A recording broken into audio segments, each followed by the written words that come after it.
Bismillahirrahmanirrahim. Al-mubtada'u wal khabaru. Di dalam bahasa kita kalau ada contoh, misalkan rumah itu luas, tanah itu lapang, atau misalkan pohon itu tinggi. Jadi ada kata yang memang di situ diterangkan dan juga ada kata yang menerangkan. Kalau pernah belajar bahasa Indonesia, dulu waktu SD itu diistilahkan dengan pola DM. Diterangkan, menerangkan. Ya. Jadi untuk pohon, kalimat kata pohon di situ diterangkan. Jadi dideskripsikan. Kemudian kata tinggi itu menerangkan. Jadi menerangkan kalimat yang pertama, yaitu pohon. Di dalam bahasa Arab pun demikian. Nah, inilah yang dikenal dengan istilah mubtada dan khabar.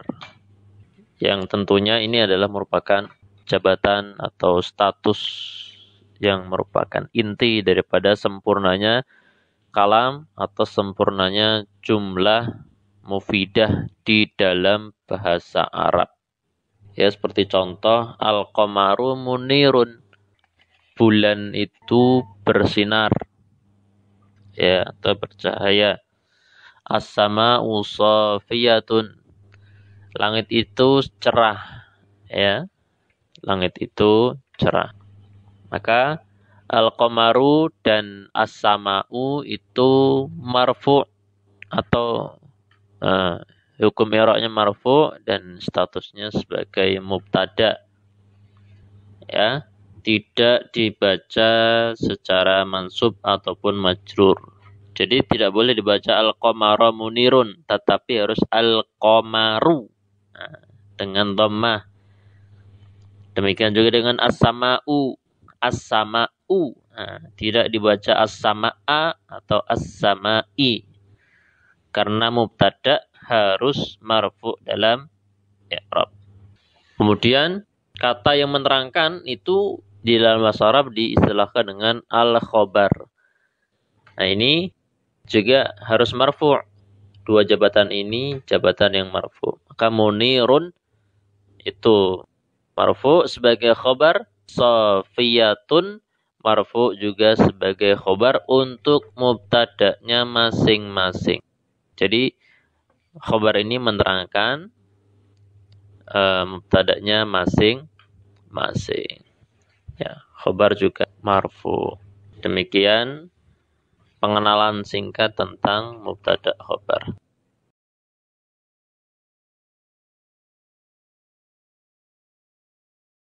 Bismillahirrahmanirrahim. Kemudian ada kaidah dan aturan. Kaidah serta aturan untuk mubtada' khabar. Yang pertama itu setiap ada mubtada maka harus ada khabar. Jadi dua jabatan ini sebagaimana pernah kita ulas tadi ya, merupakan dua jabatan inti dan keduanya tidak bisa dipisahkan. Jadi ada mubtada, di situ ada khabar. Di mana ada mubtada, di situ harus ada khabar. Ya, yang pertama ya, at-talibu nasyitun. Siswa itu rajin.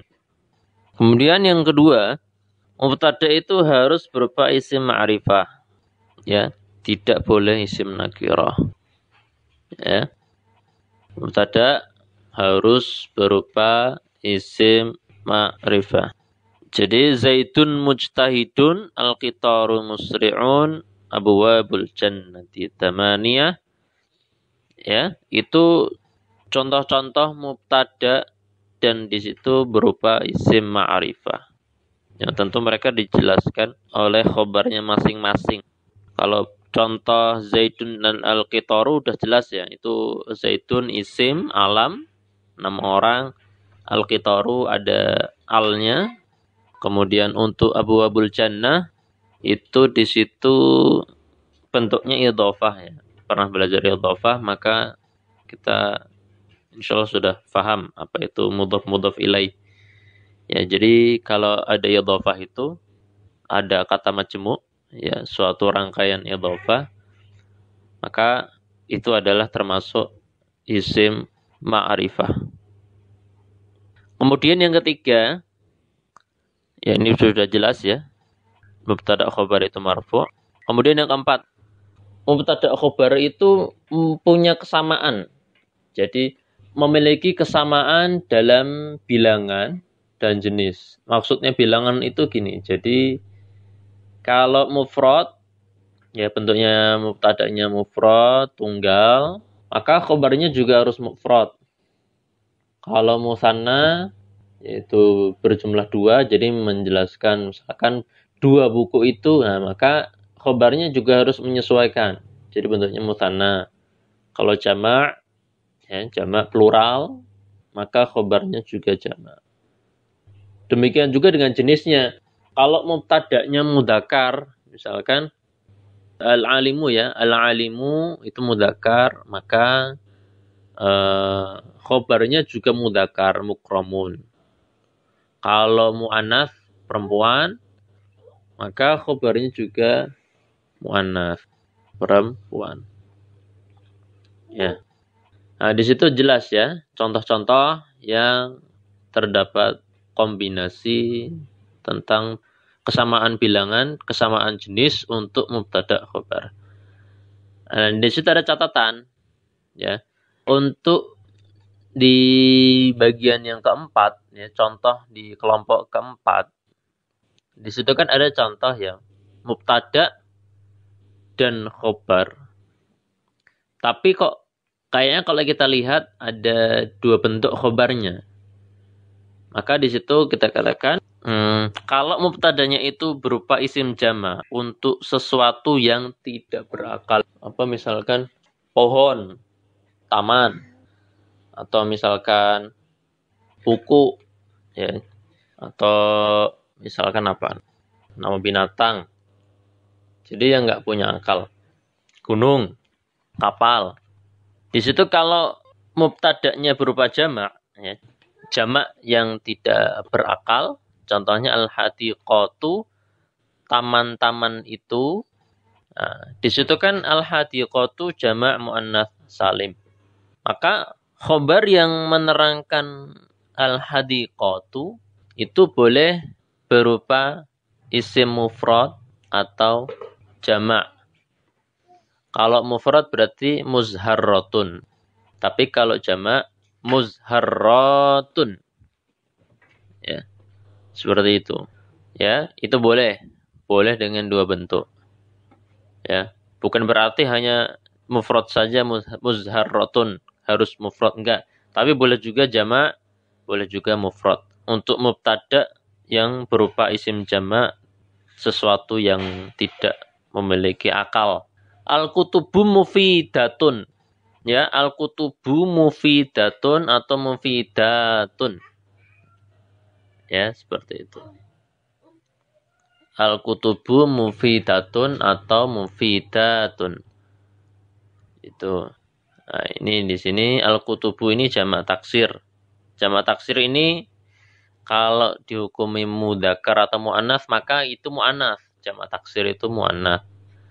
Jadi khabarnya juga harus muannats. Di situ karena nggak berakal, maka boleh dengan bentuk mufrad atau dengan jamak. Kalau mufrad mufidatun, kalau jamak mufidatun. Demikian juga dengan as-sufunu. As-sufunu ini jamak taksir yang berarti kapal-kapal, bahtera-bahtera. Mubhiratun ini mufrad, jamaknya mubhiratun. Ya, kapal-kapal itu berlayar. Seperti itu. Ya. Kalau contoh yang sebelumnya di kelompok 1, kelompok 2, kelompok 3 itu insyaallah jelas ya, yaitu ada kesamaan jenis, kesamaan bilangan. Kalau al-alimu mukramun, mudzakkar mufrad, al-alimatu mukramatun, muannats mufrad, al-alimani mukramani, mudzakkar musanna, al-alimatani mukramatani, ya, muannas musanna, al-ulama'u mukramuna. Di situ jamak taksir, tapi untuk berakal maka khobarnya juga harus jamak mudzakkar salim, ya. Kemudian al-alimatu mukramatun. Ini jamak muannats salim, khobarnya pun juga harus jamak muannats salim. Ya, jelas insyaallah. Dan tentu jumlah yang ada mubtada khobar ini dikatakan sebagai jumlah ismiyah karena memang diawali oleh kalimat berjenis isim yang statusnya sebagai mubtada. Wa sallallahu wasallam ala nabiyyina Muhammad.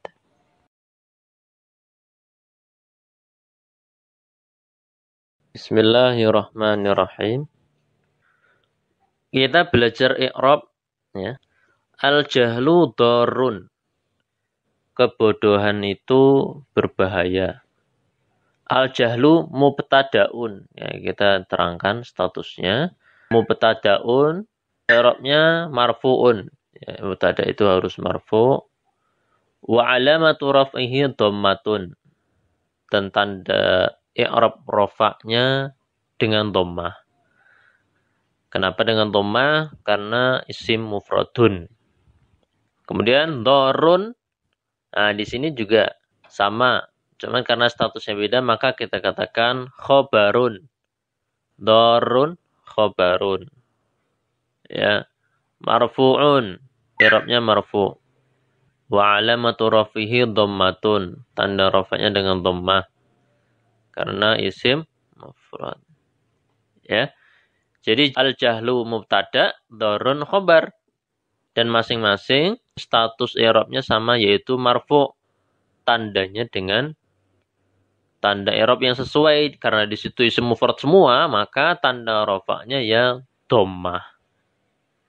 Kemudian kita lihat contoh lain. Contoh lain yaitu bentuk yang selain isim mufrad, ats-tsaqalani mukallafani. Manusia dan jin itu diberi beban syariat. Ya, ats-tsaqalani itu manusia dan jin. Ya, tafsirnya manusia dan jin. Mukallafani dibebani. Jadi ada beban syariat yang harus dipikul. Ya. Nah, di sini bentuk mubtada dan khobarnya itu musanna. Ya, bentuknya dua. Bentuknya isim musanna. Maka di situ mubtadaun marfuun wa alamatu raf'ihi alifun. Tanda rafa'nya di situ dengan alifun, tidak dengan dhammah. Ya, jadi ani. Kenapa dengan alif? Karena ya isim musanna. Mukallafani khabar dan seterusnya. Itu bisa dibaca ya. Jadi seperti itu kita mengirab ya, insyaallah sudah lancar ya. Jadi mudah ya.